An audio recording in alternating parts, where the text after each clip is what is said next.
Coach, it'd be enough for you to have lost Christian Vesalainen from your lineup, but what did it mean when you realized you were going to lose David Gustafsson and Dylan Sandberg? And Dan Fink before the game said that they were lost their day to day, but do you have an update on their status?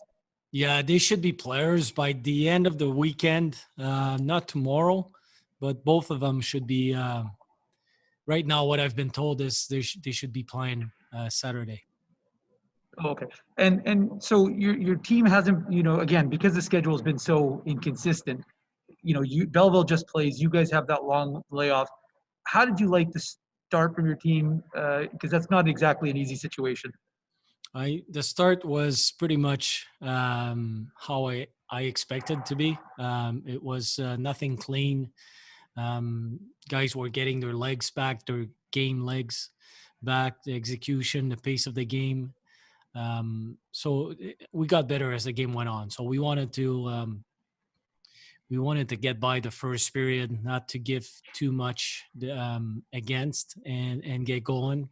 And that's what we did in the second and the third. We got way better in the third period. We gave up 6 shots in the last 2 periods, 5 in the second and 1 in the third. So I thought we got better. We found our legs after the first period, but that's was expected.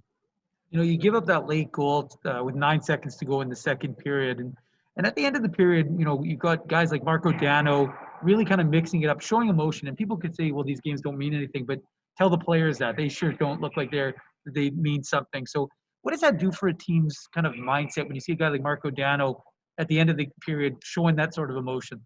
Yeah, they're all engaged. They wanna do well. And they take a lot of pride in their game. It's a group that is playing hard for each other. So I'm not surprised. And I've seen it for a while now. When you get a new team and we had so many new players, you don't know exactly how the chemistry is going to look like, but it's a good group of men, and they care about the team. They care about each other. They work extremely hard in practices and in the games. So when you give your best, regardless of, this is such a unique season, there's no playoffs, and you could say you're not playing for anything, but there's a lot of pride, and they want to do well. And at the end of the day, we're in this business because we love to compete, and that's what they do. And the second period, at the end of the period, we're not happy. We gave up a goal that it's just a D-zone coverage assignment.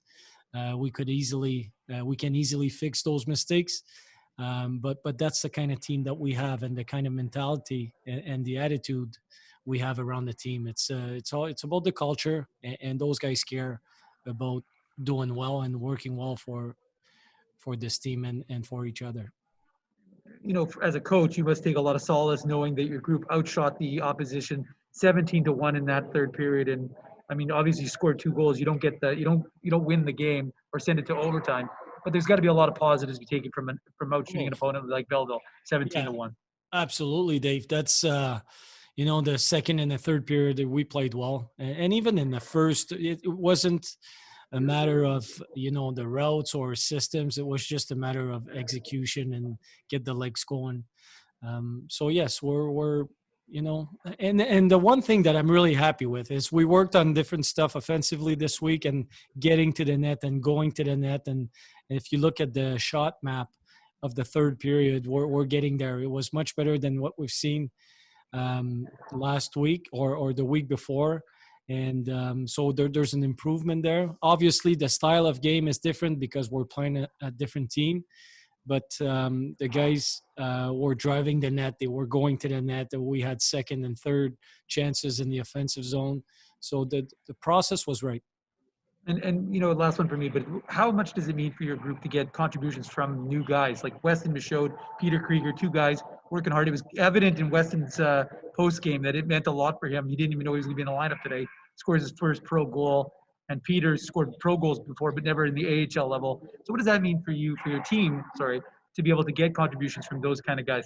Yeah, it's big, and the guys were really excited for both of them. Like I said, that's a tight group, and they want all of them to do well. And guys like me showed and Peter, those guys work so hard in practices. The guys are cheering for them. So not only it's a boost for their self confidence, but it's also you can tell that the team is excited for them. So it's everybody's winning. Thanks, Coach. We'll go next to Austin Siragusa. Go ahead, Austin. Coach, further to what Dave was saying, you lose a couple of guys from the taxi squad and injury, and you also lose, defenseman Jimmy Olney mid-game as well. How big of a loss was that for your D-core, and is there any update on his status? Well, Jimmy, I don't know yet. It could be day to day or it could be week to week. We're waiting for the X-ray to come back. So I don't know yet if it's short term or long term. But it's and that's the other thing. We played with 5D for half the game, and the guys responded well. We had to adjust a few little things here and there, and they did well. But Jimmy is our veteran.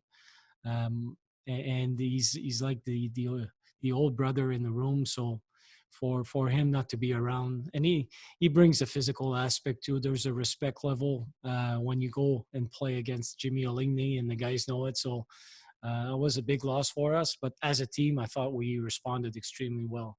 And then last one for me, a quick turnaround for your team, of course. Less than 24 hours, you'll be back on the ice taking on Belleville. What adjustments do you think need to be made so that you sort of replicate that third period effort for a full 60 minutes? Well, I don't think you can go 17-1 very often. So we'll look at the game tape. There's a few things on our breakouts I'd like to adjust. There's a few ways that we can build some speed in the neutral zone that I'd like to see tomorrow.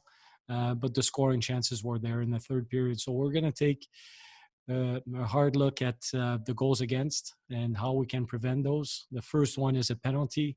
It's on the PK, but still we can do a better job there. Second one, it's a D-zone assignment. The third one is it's a read off the rush. So we can fix those mistakes. We're going to look at that. We're going to look at our goals and how we created them.